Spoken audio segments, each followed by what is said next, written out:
Bangladesh interim leader Mohammad Yunus is advocating for reconciliation with Pakistan and has expressed his intention to address the long-standing grievances from the 1971 war.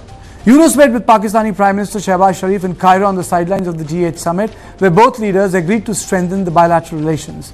The shift in Bangladesh's foreign policy marks a departure from the legacy of its founder, Mujibur Rahman. Traditionally aligned with India, Bangladesh is now leaning towards Pakistan. The implications for India are significant. Now let me give you the details of the meeting which took place between Yunus and Sharif. Both of them agreed to strengthen bilateral relations through increased trade, commerce and cultural exchanges. They expressed interest in reviving SAARC and other mutual issues of concern.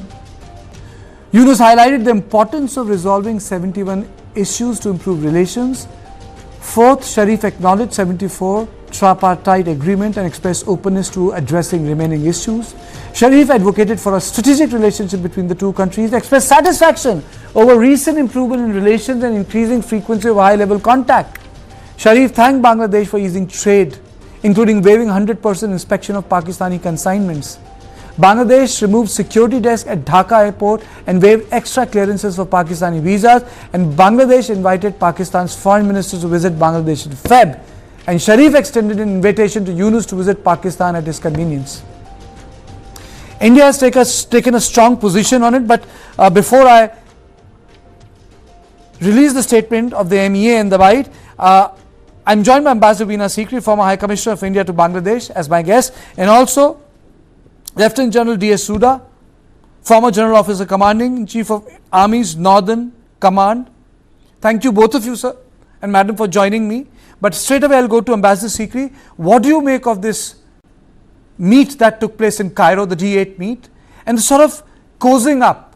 Because if you recall, there was an interview given by Chinmoy Das, lawyer, and he said, this is not new Bangladesh. He said, this is new Pakistan. Absolutely, you're absolutely right. Actually, 2 or 3 points we have to be very clear on. First of all, who brought this regime change? Who was behind the regime change? The regime change was clearly, Pakistan was one of the leading countries behind the regime change, because Pakistan has brought in to the regime change, through the regime change in Bangladesh, the same Jamaat-e-Islami who was their partner in the 1971 war, fighting the Bangladesh people, then East Pakistan, and fighting India. So I think the very fact that the role of Pakistan has been such a prominent one in this, backed of course by certain other countries, but Pakistan clearly came into this wanting to reverse what happened in 1971 and restore what they had always called sort of a relationship between West Pakistan and East Pakistan, which they were willing to put into a kind of a confederation. So the effort of those who brought the regime change operation on August 5th to reverse whatever happened post 1971 was very visible. From the first day, they broke the statues of Father of the Nation, Sheikh Mujibur Rahman. They slashed every billboard or road or building that had his name, and they announced that there would no longer be holidays on August 15th, which is the day when Sheikh Mujib was assassinated, and March 7th, the day of his speeches. And ever since then, the relationship between Pakistan and Bangladesh has been busy restoring itself to its previous pre-1971 position. Whether you take the trade, the first cargo ship came after 1971 and docked in Chittagong, and the earlier order that all goods from Pakistan coming to Bangladesh will be physically inspected before they are let through has been removed, so the trade, etc., can be freely restored. Then, for example, visas, all visas for Pakistanis coming to Bangladesh had to go through the Home Ministry for special vetting, special checking. That has now been removed, and we have a complete restoration of open travel and between India and between Bangladesh and Pakistan. Now even the academic linkages, which were shut down in about 10 years ago, have now been restored. And we do see that even in the discussion that you referred to in Cairo between the warm embrace between the Prime Minister of Pakistan and Mohammad Yunus is an attempt to say that this is the most important relationship for them. In fact, this has been even the Bangladesh courts, the renewed courts, the old judges were removed by force and new have been appointed quite illegally against any constitution. These courts have even declared that the Joy Bangla, which was declared as the national slogan of Bangladesh and put in the constitution, would now be removed. And there were huge demonstrations about this. So this effort to bring Bangladesh and Pakistan back on the pre-1971 links is being resisted by the people of Bangladesh. In fact, Bangladesh declares itself in an existential But you know, crisis. madam, the whole issue is that the courts have given them sanctity. And now Yunus has time till 2026. General Huda, what I want to know from you is the strategic implication of this change that is ushering in Bangladesh, whereby there is an embrace between Dhaka and Islamabad. How is New Delhi supposed to deal in context of our security, the chicken neck corridor, our wider concerns in Northeast, and it completely destabilized Myanmar, sir? I think it was quite clear from August 5th onwards, after Sheikh Hasina was driven out of the country, that the regime that you had in place in Bangladesh was hostile towards India. I'm not mincing my words. So right from the very beginning, the fact that the ban on Jamaat-e-Islami and their student wing was lifted. And this was one major issue for India. The kind of rhetoric that was coming out of Bangladesh interim political leaders of the interim government on how India has been hostile to Bangladesh, how they have propped up Sheikh Hasina, issues that initially came up on, floodwaters are being deliberately thrown into Bangladesh by India deliberately. So it's quite clear that we have a regime that is not favorable towards India. And we have major security concerns. We have major security concerns on Islamic radicalization.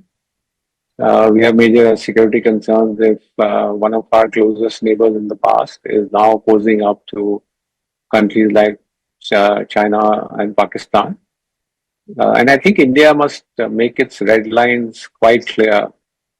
Look, whatever we might say, the fact is Bangladesh is economically very dependent on India. So we have our pressure points. I mean, 85% of the cotton that goes into Bangladesh's largest textile trade comes from India. Food supplies, energy, electricity, petroleum products, food. I mean, these are items where Bangladesh is completely dependent on India. And if they think, one economically deprived country like Pakistan can honestly help them out, improving their economy, it's like cutting off your nose to spite your face. So we have our challenges, and these challenges, I think, as I said, India must make its red lines very, very clear to Bangladesh, because there is huge economic dependency that Bangladesh has on India. Ambassador Sikri, do you feel that this backpiper effect can take place, because there was talk on reviving SARC also, and Bangladesh seems to be pretty okay with it, and Ranveer Jaiswal had to issue a statement on this. He was talking about BIMSTEC. I mean to say, you can't get more explicit in terms of where your position is. Well, I think that, it's really very serious. SARC, of course, that meeting cannot take place until India wants it to take place. And India has been very clear on the question of SARC, that as long as you're using terrorism, one of these major countries, namely Pakistan, is using terrorism as an instrument of state policy against India, there's no question of getting together on SARC. But I think that, the thing that is of worry is in the build-up to this regime change operation on August 5th and subsequently, there's been a very vicious anti-India propaganda being waged by these same Jamaat-e-Islami, Hizb ut-Tahrir, Hifazat-e-Islam, all these Islamist organizations.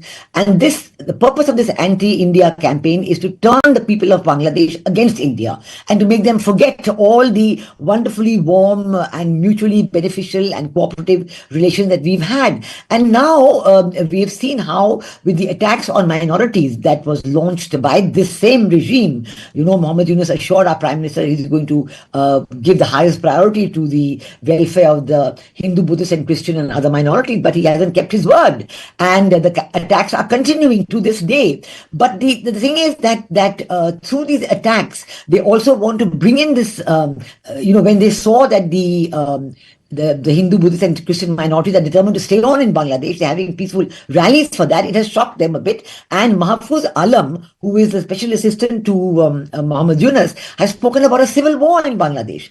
And worse than that, recently, to which again our spokesperson Randeep Jaiswal took strong exception, yesterday Mahfouz Alam, or rather on 16th of December, on the Victory Day, he put out a tweet saying that, Bangladesh needs to annex West Bengal and Bihar and Odisha and have a greater Bangladesh, and we are going to do it and so on. And this was absolutely uncalled for, unwarranted, unacceptable and completely unfriendly, deliberate tweet put out by him. And he's in the high position of Mohammed Yunus's office, and he's also an advisor in the interim government. And he's, of course, every news report says that he's a member of the Hizb ut-Tahrir as well. I really need to... I really need to take one closing comment from General Huda. General Huda, the border is not stable. There are parts of Bangladesh which the Arakan army has taken over. We have a Manipur theatre. We have a problem of a very open border. Our forces are stretched thin. I really don't want to get into this debate. The Jammu theatre and stretches being, forces being redeployed on China border. Can this add an additional strain on the Indian security infrastructure with such an hostile regime in Dhaka? Absolutely. I think you said the right thing. If you look at the Northeast today, I think the situation in Manipur, as we are seeing, we should not look at it purely in local terms. I think it's going to become, and is already showing, it becoming a national security issue. You have the civil war in Myanmar. You have Arakan army taking over the border with Bangladesh. You have a somewhat hostile regime in Bangladesh.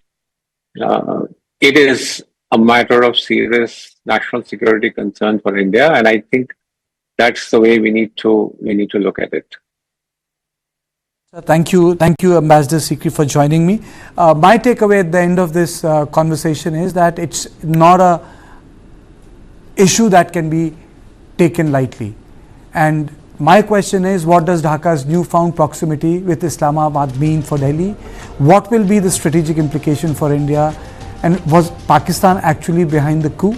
These are the issues which people need to wrestle with, but the fact of the matter is that Dhaka is on a different course, and this is becoming a deep hug between Islamabad and Dhaka.